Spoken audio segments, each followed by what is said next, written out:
ఎవరూ చేయని విధంగా కులగణన చేశామని దేశమంతా తెలంగాణ వైపు చూస్తోందని అన్నారు మంత్రి పొన్నం ప్రభాకర్. సమగ్ర కుటుంబ సర్వే కేసీఆర్ కుటుంబం కోసం చేసిందేనని విమర్శలు గుప్పించారు. కావాలని ఈ అంశాన్ని వ్యతిరేకిస్తూ బీఆర్ఎస్ బీజేపీ రాద్ధాంతం చేస్తున్నాయంటున్న మంత్రి పొన్నం ప్రభాకర్తో మా ప్రతినిధి Bhaskar face to face. BC జనగణన రాష్ట్ర వ్యాప్తంగా రాజకీయ వేడిని రగిల్చిన నేపథ్యంలో రాష్ట్ర మంత్రి పొన్నం ప్రభాకర్ మనతో ఉన్నారు.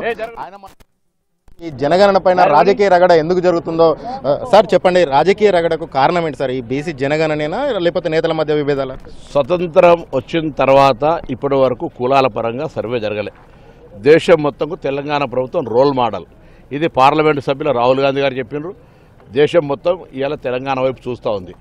కానీ సర్వే జరగప్పుడు సహకరించినటువంటి పార్టీలు, అందులో భాగస్వామ్యం కానటువంటి గౌరవ రాజకీయ పార్టీల నాయకులు, అదేవిధంగా ఈ అంశాన్నే వ్యతిరేకిస్తున్నటువంటి భారతీయ జనతా పార్టీ నాయకులు బేసికల్గా దీన్ని ఇష్యూ చేయాలని ప్రయత్నం చేస్తారు. నేను బలహీన వర్గాల వారందరికీ కూడా, సంఘాలకు, మేధావులకు అందరికీ విజ్ఞప్తి చేస్తాను. ఇప్పుడు ప్రభుత్వం ఒక లెక్క తీసింది. ఒక లెక్కలో ఇంత నెంబర్ వచ్చింది. ఆ నెంబర్కు సంబంధించి ఇప్పటివరకు నిర్ణయము, నివేదిక, ఇప్పుడు నిధుల కేటాయింపు దిక్కు మనం రోడ్ మ్యాప్ చేయాలి. సార్ మీరేమో లెక్కలు అంటున్నారు. సమగ్ర కుటుంబ సర్వేకును ఇప్పుడు మీ సర్కార్ తీసిన సర్వేకు మధ్యలో బీసీల జనాభా తగ్గింది, ఓసీల జనాభా పెరిగింది అని అంటున్నారు. సమగ్ర కుటుంబ సర్వే అధికారికంగా పెట్టి ఉన్నట్టయితే దాని గురించి మాట్లాడే అర్హత ఉంది ఎవరికైనా. అసెంబ్లీలో పెట్టలే, క్యాబినెట్లో పెట్టలే, నీ కుటుంబానికే పరిమితమైన బీరువాలు పెట్టుకొని రాజకీయం కొరకు వాడుకున్న లెక్క ఎట్లా అధికారిక లెక్క అవుతుందని అడుగుతా ఉన్నాం. ఇలా మేము 1,00,000 మంది ప్రభుత్వ ఉద్యోగులతోటి 50 రోజులు కష్టపడి చీఫ్ సెక్రటరీ నుంచి గ్రామ స్థాయి కార్యదర్శి దాకా భాగస్వామ్యం చేసి నిరంతర పర్యవేక్షణ, 10 మంది ఎమ్యూనరేటర్లకు ఒక పరిశీలకుడు, 150 ఇళ్లకు ఒక ఎమ్యూనరేటర్, ఈ విధంగా అనేక రకాలుగా శ్రమపడి ఒక కార్యక్రమం తీసుకుంటే దాన్ని కూడా విమర్శిస్తే వీళ్ళకి అవగాహన ఉందా లేదా? ఇవాళ నేనేమంటున్నా, నా మాట దయచేసి రాజకీయ పార్టీలు కానీ నా సహచర ఉద్యమకారులైన వాళ్ళందరూ కూడా కోరుతా ఉన్నా. ఇవాళ నిర్ణయం తర్వాత నివేదిక తర్వాత నిధుల వైపు మార్గదర్శకత్వం కావాలి. నేను అడుగుతున్నా, ఏ గ్రామంలో ఆ నాయకులను రమ్మంటున్నా, మొత్తం డాటా తెప్పిస్తాం, కూర్చుండే గ్రామ పంచాయతీలో కూర్చుందాం.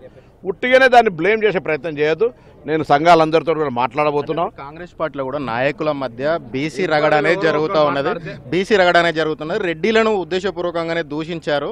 ఇది బీసీ సమాజానికి మంచిదేనని భావిస్తున్నారా మీరు? తప్పు. ఎవరి అయినా ఎవరి హక్కు వాళ్ళు, ఎవరిని అసలు కులాల పరంగా విమర్శ చేసుకుంటే అంతకంటే అవగాహన లోపం ఇంకొకటి లేదు. రాజకీయం అన్నా, వ్యవహారం అన్నా అన్ని కులాలు, ఇది మన సమాజం. అందరూ ఉండి అందరు కలిస్తేనే సమాజం. కాబట్టి ఎక్కడ కూడా అటువంటి అంశాల మీద దీనికి సంబంధించి తావే ఉండదు. ఢిల్లీ పర్యటనకు ముఖ్యమంత్రి, ఉప ముఖ్యమంత్రి, పిసిసి అధ్యక్షుడు ఢిల్లీ పర్యటనకు వెళ్లారు. ఏం మార్పులు జరగబోతున్నాయి? పార్టీ కార్యవర్గం వేసేది ఉంది, స్థానిక సంస్థల ఎన్నికలు ఉన్నాయి, దాని తర్వాత జరిగినటువంటి ఎస్సీ ఎస్టీ బైఫర్కేషన్, కేటగిరేషన్ కావచ్చు, బీసీ కులజనానికి సంబంధించి కేంద్రం, జాతీయ పార్టీ కేంద్ర నాయకత్వం వివరించడానికి పోయినారు. ఇప్పుడు ఎమ్మెల్యేల భేటీ గురించి నిన్న సీఎల్పీలో ఏమైనా చర్చ జరిగిందా? బీసీ ఉప ముఖ్యమంత్రి అంటున్నారు. ఏమి లేదు, అవన్నీ రాజకీయంగా మా పార్టీ అంతర్గత వ్యవహారాలు. అవన్నీ పొన్నం ప్రభాకర్ బీసీ ఉప ముఖ్యమంత్రి కాబోతున్నారా? బీసీలకు ఉప ముఖ్యమంత్రి అని చెప్పేసి రేవంత్ రెడ్డి యోచిస్తున్నారట.